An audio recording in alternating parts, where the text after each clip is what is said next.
Prepare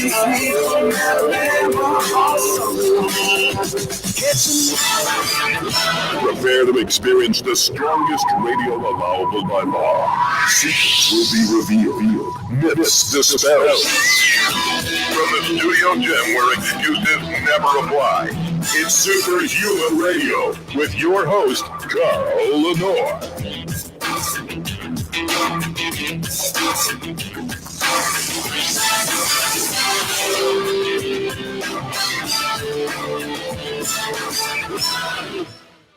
Hey, welcome back to another episode of Superhuman Radio. You know what I just realized, and I'm gonna bring Adam on. Wait, I gotta go ahead and play Adam's music because I gotta get him on the air. Hold on a second. The first step to changing your life starts with the Renew Life Show with Adam Lamb. Adam, were we jamming just now before the show started? Took me back to my nightclub years where I was from the windows to the wall.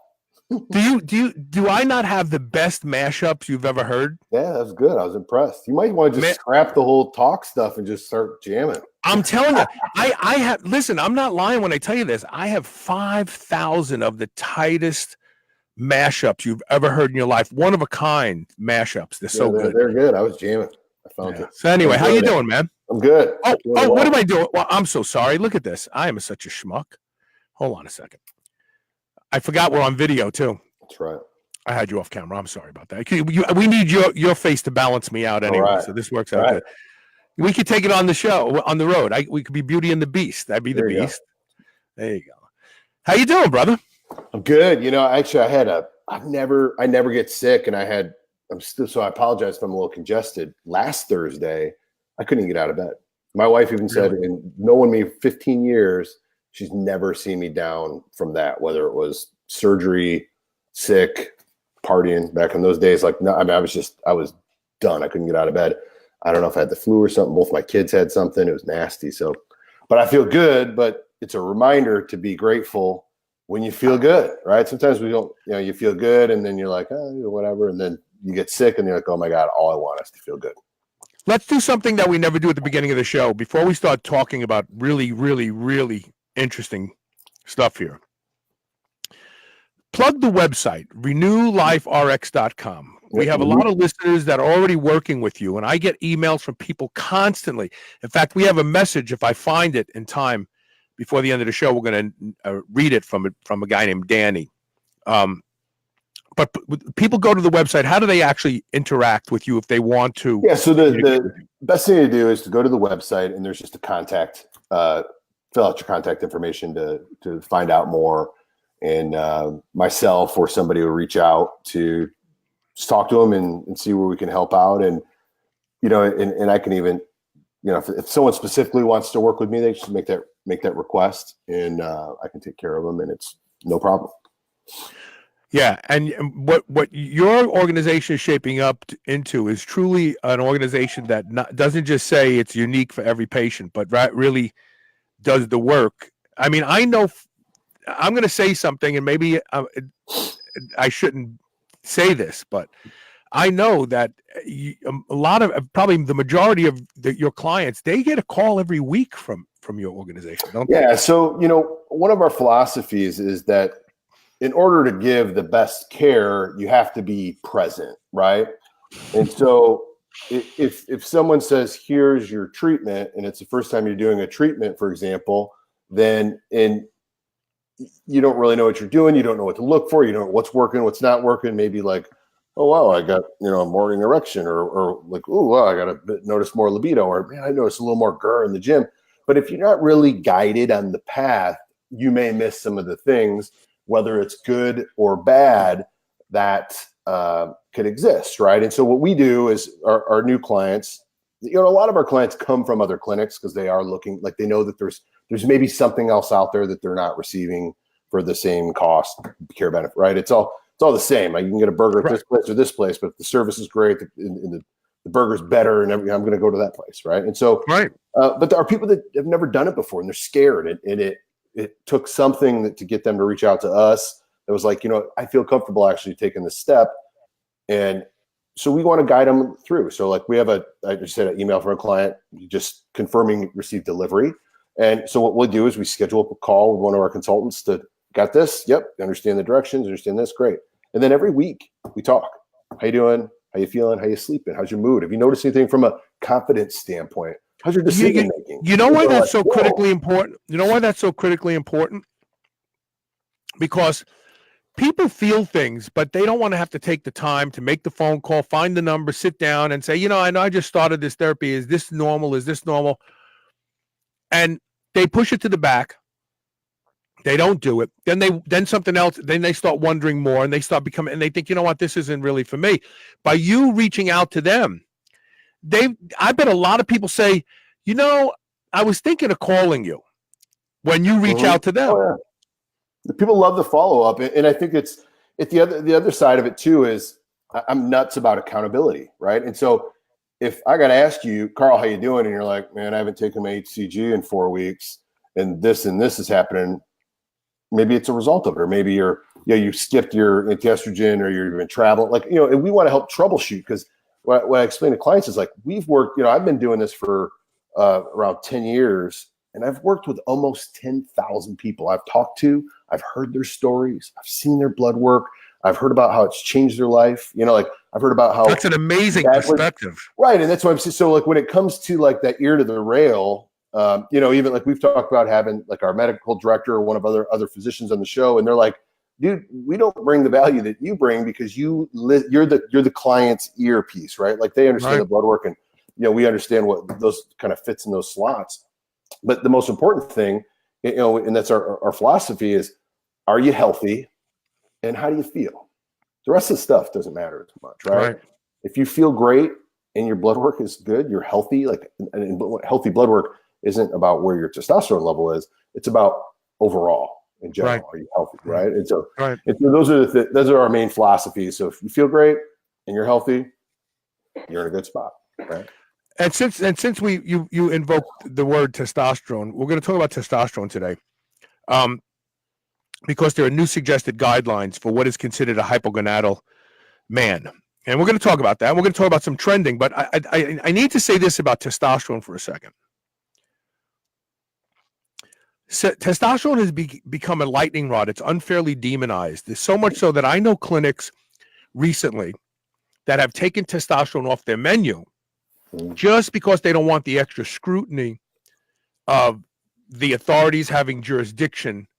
And that doesn't necessarily mean DEA, FDA. A lot of time it's medical licensure in their city. And so I know clinics that have said, you know what, we're going to do everything else. We're just not going to do testosterone anymore. And it's sad because testosterone actually has the ability to save men's lives. Yeah, and women. It's so foundational. And so, you know, this is a new guideline that just came out. I'm looking at it for a second. And it was just released February 7th of 2019.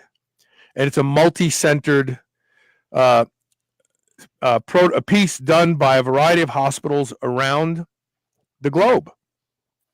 And they've all gotten together and they've compared their notes with other organizations like the European Society of Endocrinology and the European Academy of Andrology and the American Association of Urology, and the list goes on. And they compiled all this great information, and they determined that an indicator of male testosterone replacement therapy should occur only if a man is in the 250 nanogram a deciliter range. That's crazy. This would be like saying if you believe what type 2 diabetes does, and you realize the damage that ragingly high blood sugar levels can wreak on the organs and tissue in your body, it would be that like them saying, oh, diabetes doesn't start at 125 milligrams. We're going to start it at 600 because that's like really where you start going into a coma. Well, I'll take we're not gonna, that would be the example, the analogy. I have one too. I think that it's kind of like saying don't treat depression until someone's attempted suicide. Exactly. Weird, right? Exactly. If a guy is at 250, he's sick, and he's been sick a while, and he's exposed to all sorts of neurological disorders, heart problems, higher probability of having dementia. I mean, the list goes on and on that correlates to testosterone in men. And then you have these authorities going, no, let's just wait until it's 14, because then, he doesn't need to be treated anymore because now he's dead. He's dead already. Right.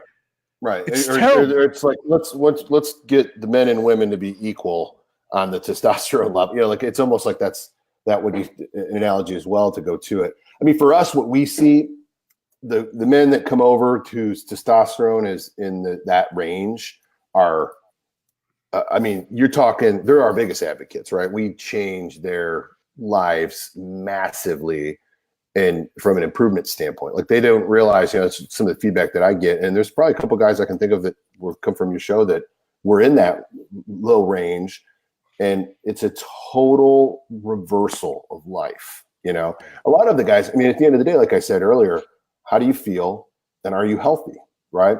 And so there's guys based on, if they have a high SHBG, that 500 can feel like 250, and that's, a lot of people don't really understand that, but there's a big thing to pay attention to with testosterone and SHBG. It looks like we lost the camera, but I'm sure he'll be right back on. So let's just carry this for a second, because he's usually pretty hip about no. Okay. Well, let's see where we are. We're only 12 minutes into the broadcast. I guess I could take a break here until we have Adam back on, and then we're going to get on with this discussion. So stay tuned. We'll be right back with more Superhuman Radio. Let me roll some music.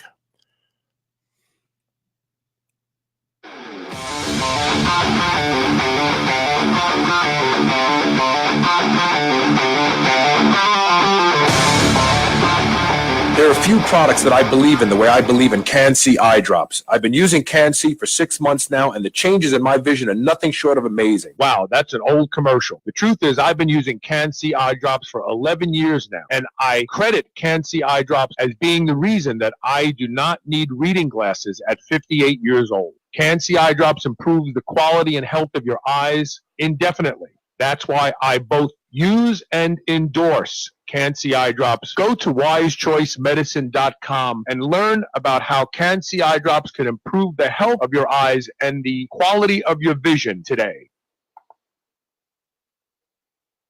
Whether your goal is to build muscle or burn fat, you'll find everything you need at Redcon One. Need help getting a good night's sleep? Try Fade Out, or the most popular pre-workout supplement on the market today, Total War. Sign up for their new Transformation Challenge and win $10,000. Or shop for apparel that people at the gym will know that you are serious about your training. Need a testosterone booster that works? Check out Broomstick. Whatever you need, you'll find the best quality supplements on the market at Redcon One. Go to redcon1.com. That's REDCON1.com, or go to superhumanradio.net and click the Redcon One banner ads today. Eat dessert again with the new 100% natural line of high-protein, low-carb Quest protein bars. I love lemon cream pie and strawberry cheesecake, but you can choose from chocolate peanut butter, coconut cashew, or cinnamon roll as well. No matter which one you try, you'll feel like you're eating dessert. But this is no ordinary dessert. With 20 grams of high-quality whey protein isolate, 17 grams of prebiotic fiber, and sweetened with stevia, these bars will make you feel like you're cheating, but you're not. Go to superhumanradio.com and click the Quest Protein Bar banner ad to learn more about these clean and delicious protein bars. Hi, I'm Ashley Grace, co-founder of H-Hemp Company. Hemp CBD improved my life so much that I started H-Hemp Company to help others naturally feel better. You don't have to have had a severe brain injury like me to benefit from H-Hemp Company products. If you're struggling to feel better, calm your brain, or better deal with daily stress and want to do so naturally, please try H-Hemp Company products. Search H-Hemp Company and use code SHR for 20% off and free shipping. That's H-Hemp Company and code SHR. Men and women, you've heard about hormone optimization. Do you feel like it's something you want to look into? RenewLifeRx.com is the place to start. Their doctors can help you with the solutions. RenewLifeRx.com has a simple process for lab work, consultation, and taking a deep dive into where your hormone levels can be improved. Superhuman Radio listeners get 30% off your initial lab work and consultation. Go to RenewLifeRx.com to schedule your no-obligation phone consultation today. Feel young younger, get in better shape, and be more productive at RenewLifeRx.com. You're listening to the Superhuman Channel. Don't hate us because we feel good.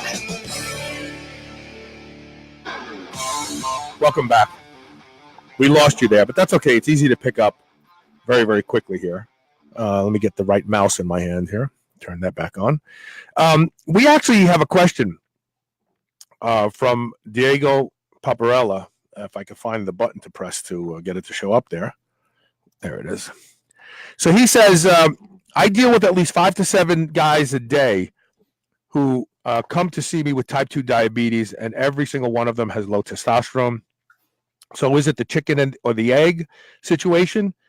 Well, I know that every time I fix their testosterone from 200, 300 nanograms a deciliter to 7 to 8, their blood sugar normalizes every single time. And you're absolutely right about this. And see, the sad part about all that is this has been known, or let's say this.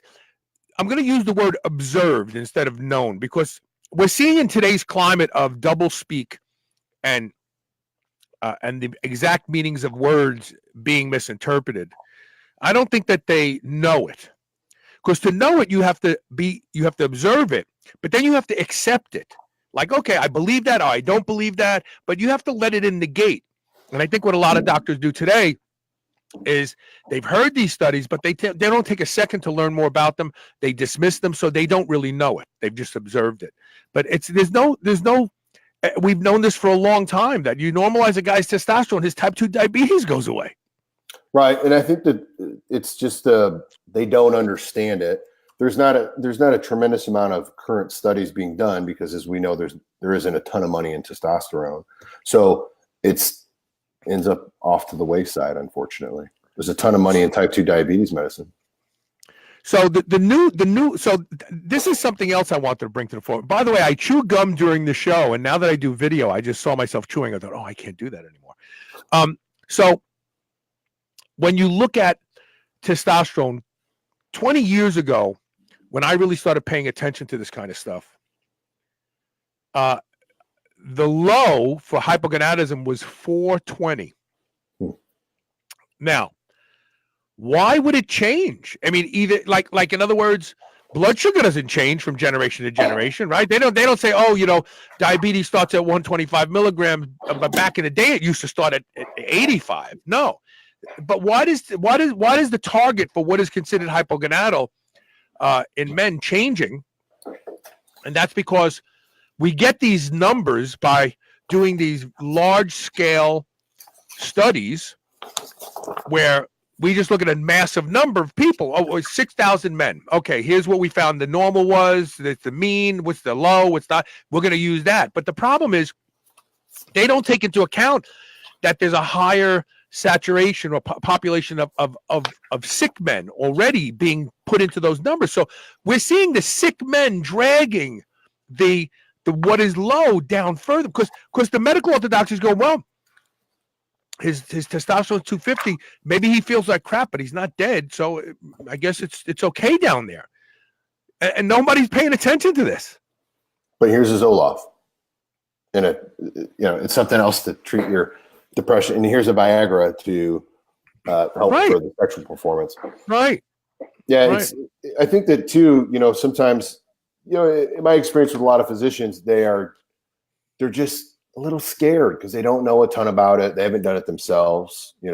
Any physician out there over 40 who's not exploring personal hormone replacement therapy, hormone optimization, it's like, to me, it's crazy town. That's like working at a vegan food place and not being vegan, right? Like, right. You're right there in the mix, and you're the age, the time. Because if they did explore that personally, they would go, man, I really want to share this with all these other people that I see, because it could be the solution for them. And the funny thing is, testosterone replacement therapy has been around long enough now that we can start to see the realities and the trends. That testosterone therapy doesn't give men heart attacks. Those studies were flawed because they took men that already had heart problems. Mm-hmm. Hell, you could have given them a Twinkie a day, and they would say, "Oh, Twinkies cause heart attacks." the reality is that we now see a population of men that have been on testosterone for 20 plus years, and we see them faring better than their non-testosterone enhanced counterparts. We see this. It's like an N equals many type study out there. I think I've told you about our oldest client who's 98 years old, and he was on his deathbed at 95, got on testosterone replacement therapy. One of his physician is also a client of ours, but not an expert in the space, and he's like, he didn't want it. He's like, he's older, and I'll help facilitate all this stuff. He does the blood work, physical, all that stuff for us. And the guy's healthier now at 98 than he was in 95. Like still, and he has like this. Like jokingly, because I'll ask him, how's he doing, and stuff like that. Because we work directly with the physician. He's like, man, he's kicking ass, and like it's just amazing, right? And that's the only thing. He's like, he would be dead had it not been for working with you guys, right? That's pretty cool, especially 98 years old. Like I hope to live to 98 plus. Yeah, Darcy Clark says something that I think a lot of us know and we believe too. The reason that there's an epidemic is because really at the end of the story, there's no money in keeping people healthy. There's only money in keeping people alive once they're sick. Right. And when you say that to somebody, they look at you and think, "Oh, well, you're a conspiracy theorist." No. If you look at the medical industry like a product, so let's say you make a widget that is the answer to a problem. And if you make that widget and it lasts a lifetime, you're only going to sell a certain number of widgets and you're going to be out of business. But if it continually breaks and people get used to using it, they're like, oh, it makes my life easier. But every year or two, I got to buy another one. But it's okay because it makes my life easier. That's where the money is. Well, and the same thing, what I tell people is that as long as cigarettes and alcohol are legal, no one really cares about your health. I mean, and even if you pull alcohol back, I think that we have a major problem with alcohol in this country. But cigarettes alone, as long as cigarettes are legal, like they're proven to do zero good. There's nothing like, well, a cigarette a day. It's estimated 4 million. It's estimated that 4 million people a year die from direct tobacco use or one of the diseases that has been attributed to it. Yeah, I think it's 4 million people a year. I mean, when you hear these arguments amongst the politicians of the world, right? They're like, well, we want to get rid of this thing that causes 30,000 deaths a year. This is horrible. This is terrible. But meanwhile, you take tax from the tobacco industry to pave your roads and all that sort of stuff, and they kill 4 million people a year. But that's cool because they pay. See, in the United States and probably all countries, you can kill people without being punished. In fact, you can kill people and profit from it as long as you share some of your money with the government, and they'll keep you protected. Right. I mean, really, people are going to, oh, that's terrible. You're a cynic. No, it's look at it. It's plain truth. I think that the simple thing, like I said, is that as long as cigarettes are legal to go and buy, no one really gives a shit about your health. Right. You're responsible for it. It's undeniable. You know what I mean? And so that's when I think you put into that context, people see it. And so, going back to also, I think there's a part of it from when, the guys that there's a woman that we work with. I'll give her a shout out. Her name's Ava Diamond, and she's like a mindset coach, mentality coach, and things like that. She's I'm not gonna say how old she is, but she's she's mature. And she's fit, takes care of herself, and really, really loves the hormone space because she sees, and she's even said, like, I wouldn't date a guy that wasn't doing hormone replacement therapy because she sees the difference. She's like, I wouldn't want it. She goes, because guys that there's like their difference of when your hormones are optimized, you have this energy, you're outgoing, like you're lifted to a higher state than if you're in that 250, range and you're just moping around. And I think what happens is that the people are like, I'm scared to do the hormone therapy, so I'm going to make it sound or look bad because I don't want to be intimidated by these people that are doing it, that are having the success, that are having the lust for life or whatever. I'm reading a comment here. I'm going to try to put it up real quick, but Diego Paparella says I think he's calling the drug metformin into play here. I remember the studies on metformin lowering testosterone. I do remember those.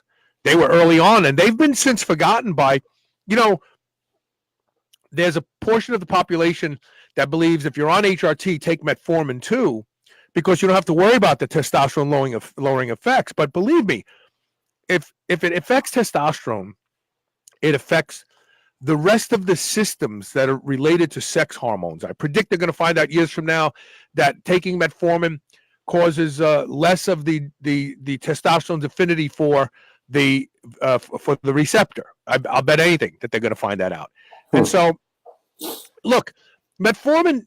Everybody thinks metformin is the greatest thing in the world, and you talk to them, you say, "Well, what about fasting?"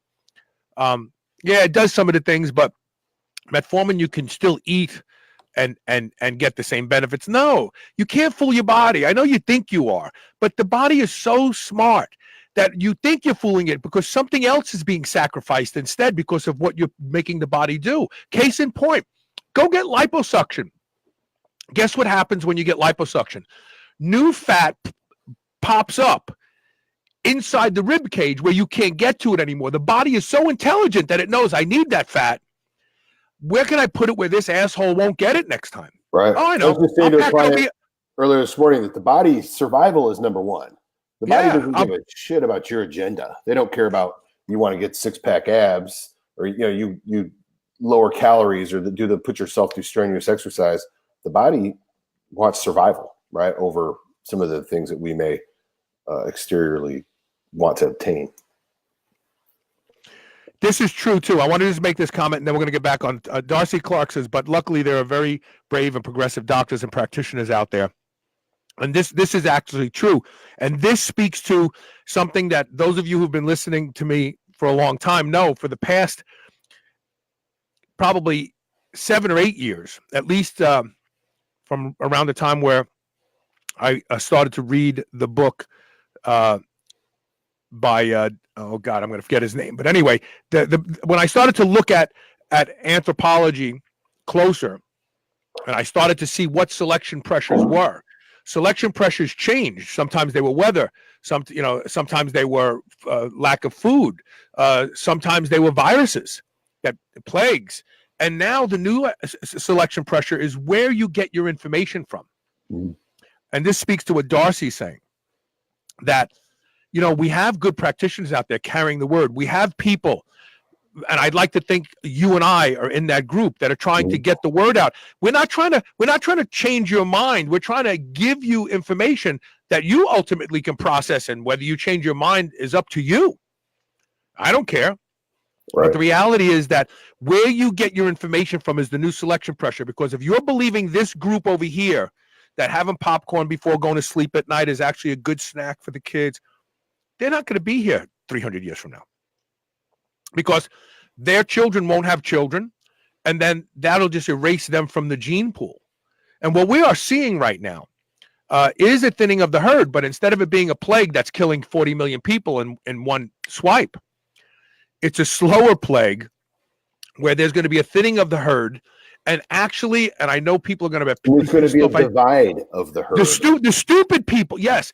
The intelligent people are going to continue to go forward, and the stupid people are going to be erased from the gene pool. And there's nothing you can do about this. And I'm not doing it because we're all part of the marching herd, because there are those on one side who are just interested in taking money from you, and they'll tell you, oh, it's okay to be fat. You're still healthy. No, it's not. And then there's the rest of us out here who we have a much smaller audience on our side, telling you the truth so you can make good decisions. Your grandchildren and great-grandchildren, they will go on. This group over here, not so much. Yeah, and I think it goes back to what we were talking about is, we're talking about a lifestyle that requires you to step outside of the norm, step outside of the box, have more discipline, have more accountability, maybe spend a little bit more money on something, your health, which should be the most important thing. Some of those things that isn't quite in the line of the masses, right? And so, there's people that would say, you go to the gym 5 days a week, that's crazy, right? And in my head, I think, how could you not go to the gym, 3 or 4 days a week? And how do you not feel like crap all the time, right? And it's just a difference of perspective. But I think that, like you said, that the people that are looking at beyond, I don't know if we talked about this, but we're opening a stem cell clinic here in the next couple months here in Texas in the Woodlands. And we also invite anybody who is interested in that. You can come down. We're going to have people flying in anyway. But that's because that's next level stuff, right? I want to live to 150 years old. Some people laugh at that, but listen, man, I'm 39. If I can avoid getting hit by a bus, I've done my genetic testing. I know the things that I could have disposition for, and I stay healthy and clean. Don't drink, don't smoke, all that stuff. I'm going to live to 150. I want to see my kids, that's my goals. And some people, they laugh at that, but there's other clients of mine that are like, the reason I want to work with you is because that's the way you believe, because that's the way I believe. Right. And I want to get on that bus. Right. Other people are like, that's nuts. They don't want to share that. So that's the philosophy of us. So we're getting questions I'm going to put up real quick, and then we're going to take a break in a little bit. So Peter Panorgas wants to know if you have clinics, or can you do business with people in other countries? We cannot. If you're able to come to this country and we can knock it all out, blood work, physical, get your stuff and send you on your way, that's possible. We've had some clients that they spend some time either, usually it's with some Canadians that they'll come here to the US for a few weeks. That's a big ask sometimes for some people. How about this? So Darcy Clark wants to know what type of stem cell treatment that you'll be providing. So I'm not the stem cell expert. The co-founder of that clinic. It's going to be a separate clinic we'll be doing, but it will be, I don't even want to hack it up. We will not be extracting stem cells, spinning them, putting them, but it's going to be all the umbilical cord stem cell. Well, the existing stuff. There's a lot of stuff out there. There's stem cell from they have stem cells from fat. Right here is one of the best books ever. Yeah, but we won't be doing the stuff fat. It'll be harvested umbilical stem cell. That's, in our opinion, the best of the best. And so I have a friend that's already doing, a guy I grew up with, actually is really successful, doing it really good. And I said, why don't we open one up here? And he goes, let's do it. So I think Darcy is asking if it's going to be mesenchymal stem cells. Yes, that's why I didn't want to embarrass myself and try to attempt the MC, right? It's challenging to pronounce. Yeah, mesenchymal takes a little while. It's easier for people, I predict, that speak Hebrew to say mesenchymal than non-Hebrew people, because if you've ever, I've spent time in Israel, and there's a pronunciation of certain words that they have the after the S, and I'm learning Spanish. I'm learning Spanish right now in Rosetta Stone, that Rosetta Stone. I never looked at it. I think it's awesome. Yeah. But I understand because I talk and I sound like a gringo when I'm trying to speak Spanish. So real quick before we take a break, and when we come back, we're going to talk about Zealotry and Estradiol, or really there's no place for Zealotry in treating individuals. So men will be harmed by if physicians become. I want to go full circle to what I said about the demonization of testosterone.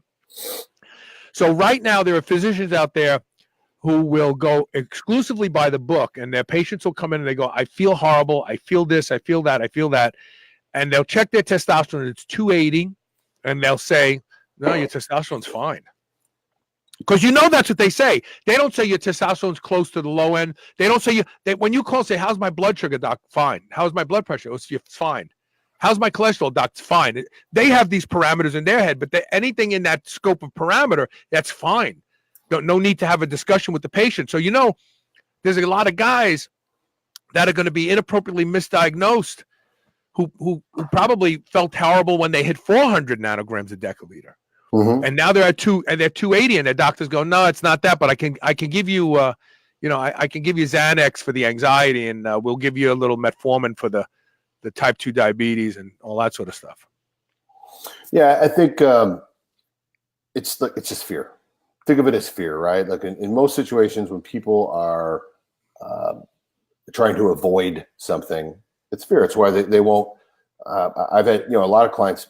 We work with a lot of people to come to us just for blood work and a consultation on their blood work, right? Just to check their blood work, because they'll ask their physician, "Hey, will you check my LH, FSH, SHBG, testosterone?" They don't even know what it is. They say no, and I tell our clients, sometimes we put all physicians on this pedestal, and it's not fair. Like, these guys they can't know everything, right? Like that's why we need experts, and it's okay to not know. You know, we have, I think we're counting, the end of this year, we had 52 physicians, heart surgeons, you name it, right? That they just know, they're like, this isn't my space. You guys are good at it. Right. I trust you, right? Let me do it, right? We have guys, I have an entire clinic of surgeons that all of them are on hormone replacement therapy, and they love it. Their whole business is more successful since working with us. And it's not in there, but hey, I need neck surgery, I'll give them a call because that's their space, right? Or hand surgery, whatever. So that sometimes is the challenge. We got a question from Mark DeCorso that we're going to address on the other end of this quick commercial break. So stay tuned. You're listening to the Renew Life RX show here at Superhuman Radio Network. Stay tuned.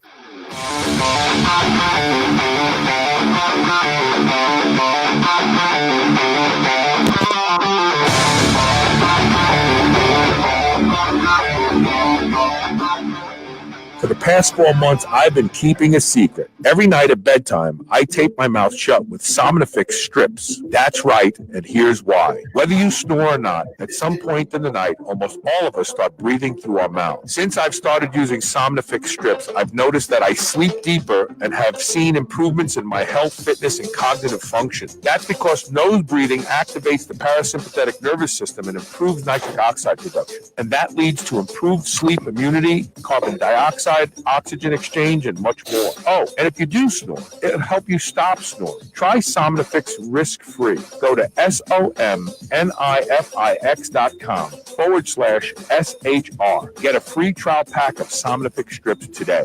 As soon as it starts, New Mass Pro Synthogen X2 just upped its own legendary game. To distance itself even further from the rest of the pack, Synthogen X2 now has double the key active ingredients. If you've ever wondered what steroid-like recovery feels like, Synthogen X2 delivers. See why others compare it favorably to powerful bodybuilding drugs at synthogen.com. Mass Pro Synthogen. When you train with it, you'll gain with it. Ever feel like you want something crunchy? From the company that gave us the Quest protein bar, now comes the Quest high protein potato chips with 21 grams of high quality protein and only 5 grams of carbs and no artificial ingredients. Just like Quest bars, you'll feel like you're cheating, but you're not. Go to superhumanradio.com and click the Quest High Protein Potato Chip banner ad today and get ready to be satisfied. Thanks to Quest Nutrition, chips just aren't what they used to be. Men and women, you've heard about hormone optimization. Do you feel like it's something you want to look into? RenewLifeRx.com is the place to start.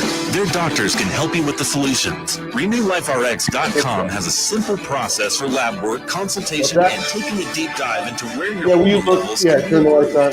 Superhuman Radio listeners get 30% off your initial lab work and consultation. Go to RenewLifeRx.com to schedule your no-obligation phone consultation today. Feel younger, get in better shape, and be more productive at RenewLifeRx.com. Are you looking for a better way to absorb the nutrients you know you need? Do what I do and start your day with lipospheric supplements from Live On Labs. Unlike pills and powders, Live On's patented liposomal encapsulation technology transports nutrients like vitamin C, vitamin B, glutathione, acetyl L-carnitine, and alpha-lipoic acid to where they need to be, your cells. Visit try.liveonlabs.com/Carl to learn why I take these supplements every day to help me perform in the gym and in life. That's try.liveonlabs.com/Carl. This is the Superhuman Channel, where brawn and brains finally meet.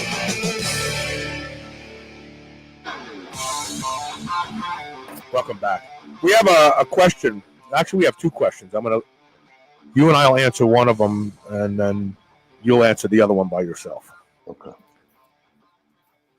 So first, Mark says, what's your take on saturated fat and hormones? I was pre-diabetic for years, and then the whole food, very low fat, high quality carb diet was the only thing that helped me. There's a lot of questions I have, so I'm hoping he's still listening live, because in order to answer these questions, I have questions. What's your protein intake like now? You mentioned high healthy carbs, so I'm thinking you're talking grains. Those are not healthy, but here's the bottom line. If it worked for you, you found it. That's it.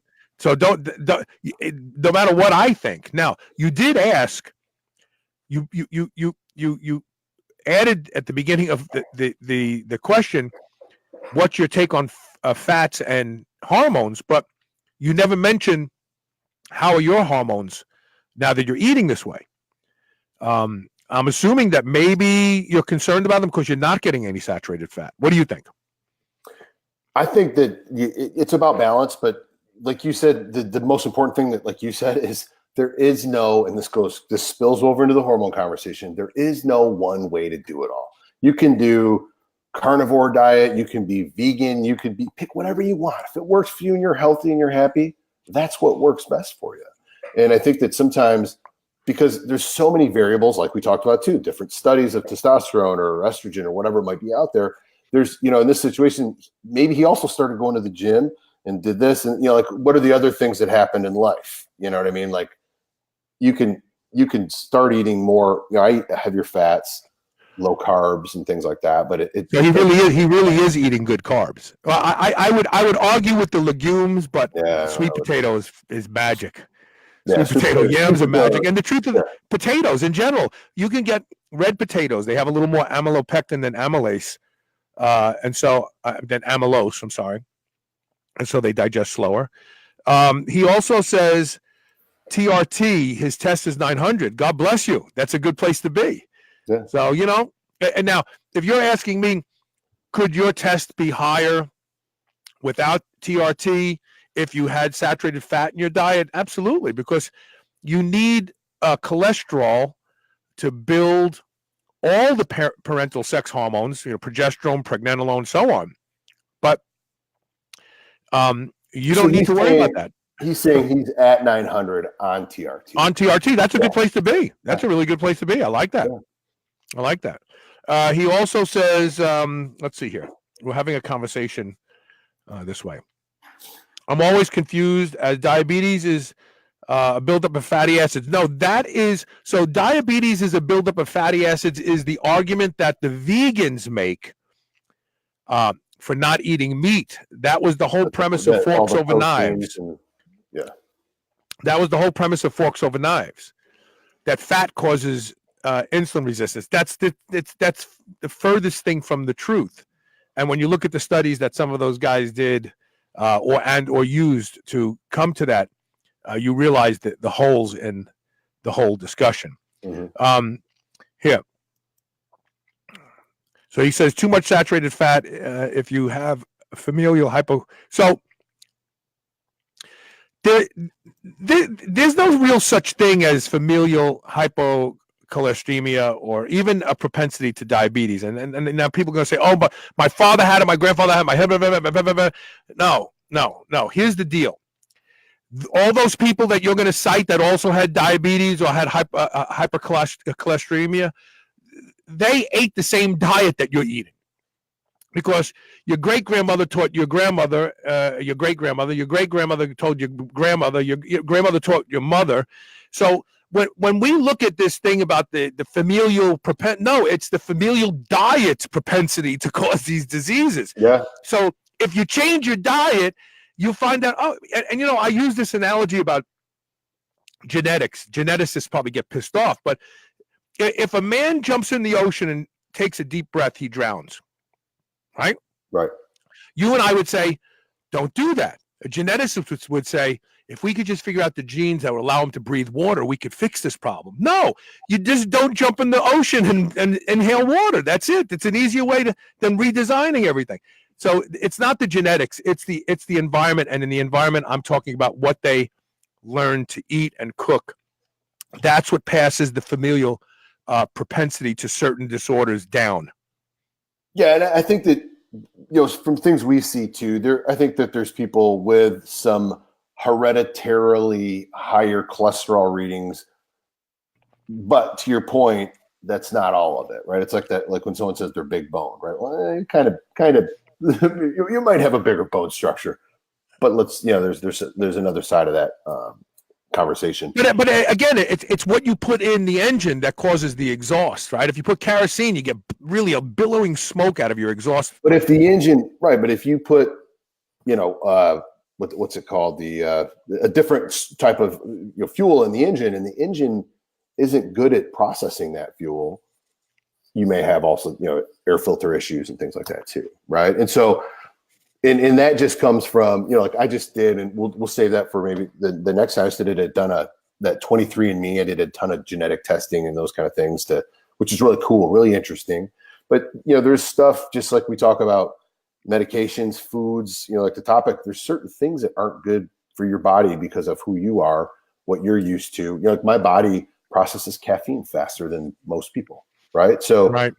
most people like me either don't drink caffeine or they drink a ton of caffeine because it's like in 30 minutes, it's out of my system, where most people, a little cup of coffee can last in 2 hours, right? And so everybody's different. And I might change my caffeine intake and say, well, hey, I drink 800 milligrams a day. That's fine. But someone else might follow my advice of how Adam does it and almost have a heart attack, right? So and all that stuff has to come into play. We have to be conscious of that. So now we're going to get to our last topic, and I want to use something that just happened to kind of move towards that. So diet has become dogma. And as a result, what I'm learning about the human population is we like being part of a tribe, and we want to pick our tribe based on what we perceive as virtues.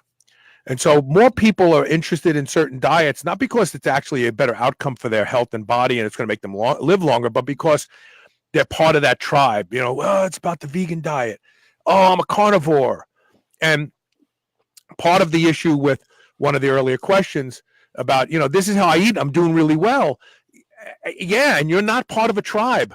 And we need to learn that our diet, if your choice in diet comes with a membership card, a special handshake, an annual cruise where you all get together and just groove together, be with like-minded people. Now it's not a diet anymore. See, it's a cultural event. It's a social event. And you're not choosing this diet because it's better for you. And the reason I point this out is because this is called zealotry. I've never heard that word. Yeah, I know. I was surprised. So the word zealot were used back in biblical time to describe the Maccabee. The Maccabee were considered Jewish zealots, and they fought against King Herod. They didn't want to be slaves. They didn't like the way people were being treated. And so they rose up, and they actually took over Masada, the mountaintop hideaway of King Herod that he had built in case his son was going to try to kill him, which he ended up killing his son before that. But anyway, they took it over. It took the Roman Empire, I don't remember how many weeks to get them out of there. They couldn't get them out of it. Now, that's the term zealot. Like, you believe so strong about this, I'm going to strap a bomb to myself and walk in there. Yeah, the definition said fanatical and uncompromising. Uncompromising, yes. And so whenever diet or medical treatments or anything that's really important to you starts to become like that, where people pick camps and they're like, no, you're wrong. No, you're wrong. That becomes danger. You should back away from that. Go, okay, I don't want to be part of that turmoil. And we see estradiol has become a dividing line in the sand between physicians today prescribing HRT. Mm-hmm. And it's at the risk right now of becoming zealotry. Mm-hmm. No, AIs are horrible for you. Don't ever take them. No, every man gets an AI with his testosterone. These are two fringes of the way it should be handled. And that is, depending on how you feel and your symptoms, and depending how you respond to this very unique form of testosterone, because it's not being made in a pulsatile fashion if you're giving a guy Cypian 8, we will see how much estrogen you produce. And if it's fairly high, but you don't have any symptoms and you actually feel better, your libido is better than it's ever been, then you probably belong there at that ratio. But this idea that, no, aromatase inhibitors are horrible. I mean, that's not true. Just like I've always disagreed with HRT clinics that go, here's your 250 milligrams a week and just take a half a milligram of anastrozole every other day. You don't even know how this guy's going to respond to the testosterone. You're already giving him anastrozole. Really? Right. None of that is right. And like I said, like we touched on a little bit earlier, and you could probably gather if you look through this conversation, and this is, our philosophy is never everything is something, specific, right? Like that's why we do these we don't talk every other week just because we like want to see how your family's doing. We want to check that, based on your initial blood work, we believe this, and this, right? And when you've done this thousands of times, you tend to be more right, than wrong. But everybody's different, right? So we want to check how you feeling. How's this? How's your mood? How's your is your skin being oily? Are you finding is acne developing? Do you find yourself emotionally, like we joke, like as guys, we kind of to keep things like, do you find yourself like crying at commercials? We kind of laugh, but what it does is it allows them to think like, am I kind of like, do I react in a negative emotionally way? Am I let other things bother me? Because listen, things that might seem like rage, like testosterone rage or roid rage, sometimes that's estrogen. That's right. Your emotions. Those studies were done almost influenced. 15 or 16 years ago that showed that that men's moodiness was more closely tied to their estradiol levels and ratio of estradiol to testosterone than their testosterone levels. But for sure, what I'm worried about is, and I got to put Darcy on the carpet here for a second. This is what I don't want. TRT, AI, and AIs are like putting logs on the fire while pouring water on the fire simultaneously. Well, this attitude, this hard and fast, AIs are all bad or AIs are all good, is not the right place to be when talking about AIs, because for some men, AIs may be required. And so for me personally, and I've tried it every way from Sunday, I've been doing this for 10 years. When I am not taking an AI, I am not as happy. I don't feel as good in my body as when I take an AI. When I take an AI, I feel tighter, drier. I feel less bloat. I feel like less maybe forehead. Like there's just goofy stuff that happens. And emotionally, I am better. I personally am emotionally and function better with lower estrogen.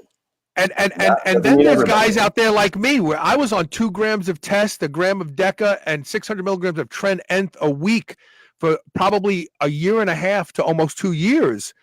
And my estradiol levels never got above 60. Right. Like that's insane. That's insane. I am not a high aromatizer. Well, even with I am a high 5-alpha reducer. I'll produce a lot more DHT. Right. So, but that's my point. My point about all this is this. There are studies out there that show that when men are on TRT and they get an AI, it actually causes them not to build muscle as fast, and it also causes them not to lose body fat as fast. But those are men probably that didn't require an AI. And the reason I'm pointing this out is that we have to be careful to say AIs are only good. Everyone should be on them, or AIs are only bad. No one should ever be on them, and start looking at people individually, just like the diet question. It works for you. If you told me I eat this and I eat 3 sugar cubes in the morning for breakfast, and I'm like, hey, that's your personalized diet. That's it. You unlock the code. You should be jumping up and down and knowing when to use an aromatase inhibitor, because a man is having symptoms at what you perceive to be an okay level of estradiol. Remember, symptoms can be psychological, right? I know. I've seen, in studying with, about my experience with, I have a book on alcohol abuse. I work with a lot of people in that. And we did a show actually about how alcohol and drug abuse can also be associated with low testosterone. It's also associated with high estrogen, big time. I've seen guys come over, when their blood work's looked at, they're having addiction issues. Testosterone's low. They're estrogen dominant, right? So you can't say that, wherever your estrogen goes, that's where it's going to be. It can lead to, and I'll tell you this, especially in the women's side, where the 2 things that we see in women. Number 1, low testosterone, right? Which is the most ignored thing. Most OBGYNs, they won't even think about it. It's too risk. It's crazy town. But it's the number 1 thing that we see help women feel better and get their body physically to be functioning better. Number 2 problem we see is women's estrogen too high, especially for their age. I'm talking, they're crazy. And these are people, like some of these they're women that I know personally, I've known for years. I know their husbands really well. They sit and talk, right? Like open, like letting it all out type thing. And we drop their estrogen down. and the clouds part, the sun's out, the birds are chirping, and they feel good again. Because what was going on is their estrogen levels were they're in their 40s, but their estrogen levels had come up for whatever reason, environmental, something they're eating, whatever it might be, and that it put their body in this conflict of, are we at an age of having babies? And they're not. Yeah. They're premenopausal, and when conflict and confusion's going on in your body, it can create all kinds of issues, psychological, right? Like most HRT doctors don't treat women properly because of what you're saying, and I'll tell you what I mean by that. So a woman has several phases of her ovulation, and if you pick the estradiol level of the luteal phase, but the progesterone level of the follicular phase, the body never sees that. Right. And so when a lot of these doctors, they look at ranges for estrogen and testosterone, E1, E2, E3, testosterone, progesterone, and maybe pregnenolone. They look at these in a vacuum. Each of them has a range. They go, oh, that one's in its range, that one's in its range. But when you line them all up, part of our hormones are in the follicular phase, part of our hormones are in the luteal phase, part of our hormones in the ovulating phase. Her body's all confused. Right. And that's why HRT doesn't work for some women. A doctor needs to go, where should a woman be?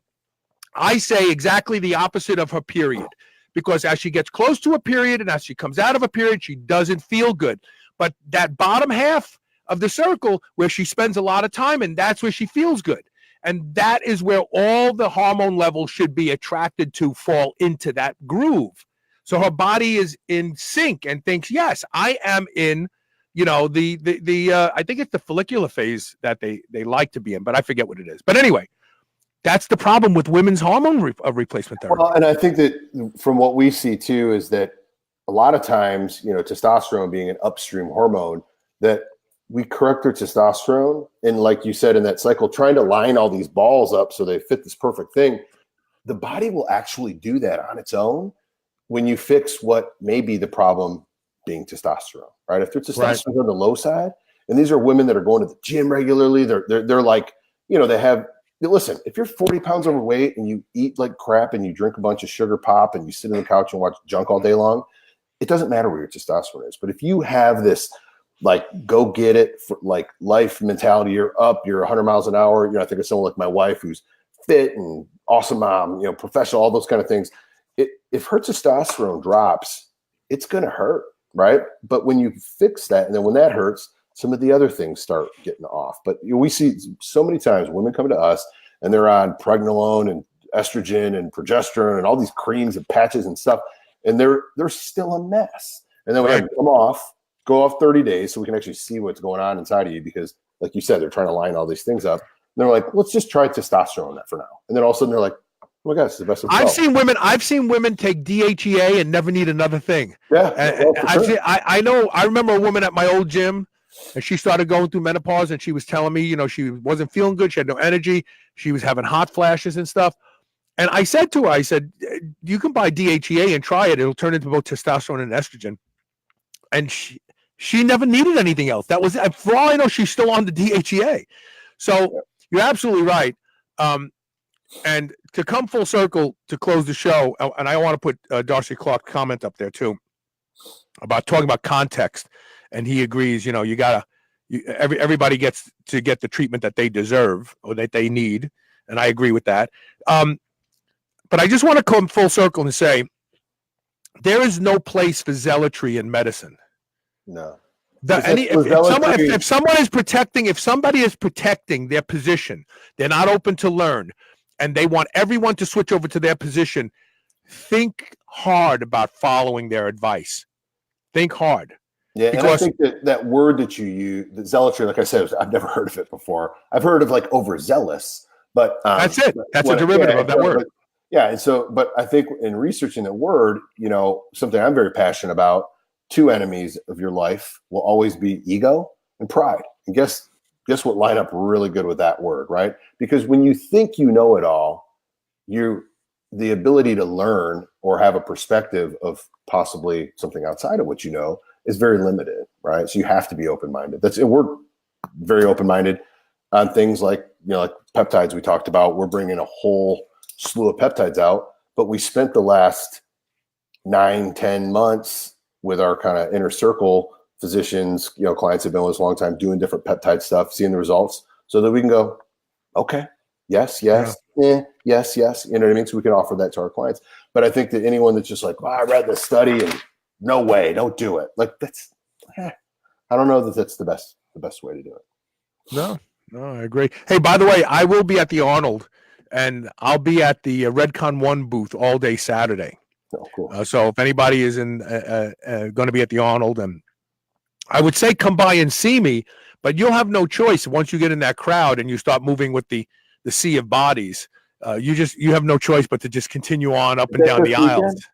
When is that? No, next weekend. Next weekend.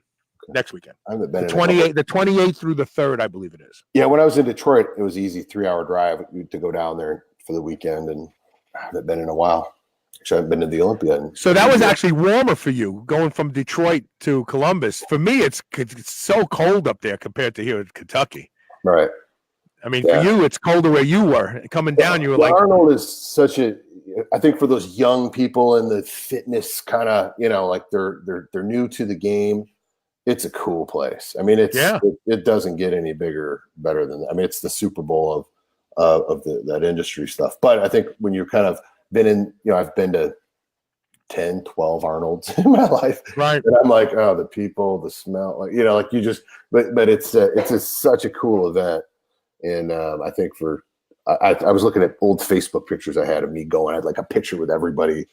Yeah, right. Everybody, pro bodybuilder. It's just a cool thing. So I'm sure you'll have a lot. Jay Cutler was by far like the most patient with people because people when he was competing, the people would line up and they would clog up complete lanes. And you couldn't get from one side of the hall to the other and he was always he stood there and he shook every hand. He looked at everybody's face. He smiled for the camera, and then he did it again. That would be just complete monotony to me. I don't think I could do that. That's amazing. Yeah, but I'll be there at the Redcon 1 booth. So those of you who are going to be at the Arnold next week, just listen for my voice. You'll hear me talking. I'm loud. Cool. I don't need a mic. All right, look, we'll see you. So we answered everybody's questions. We covered the bases, what we want to get said. Pass the show around because it's important. Men need to be. No one sticks up for men. You know that? Mm-hmm. I'm serious. No one sticks up for men. So just think about that. Black, white, Latin, yellow. I don't care what your skin looks like. Nobody sticks up for men. So if we don't start tightening our game up, nobody's going to do it for us. Okay. See everybody. Tomorrow's Friday. I'm off the air. See you everybody Monday. Great show.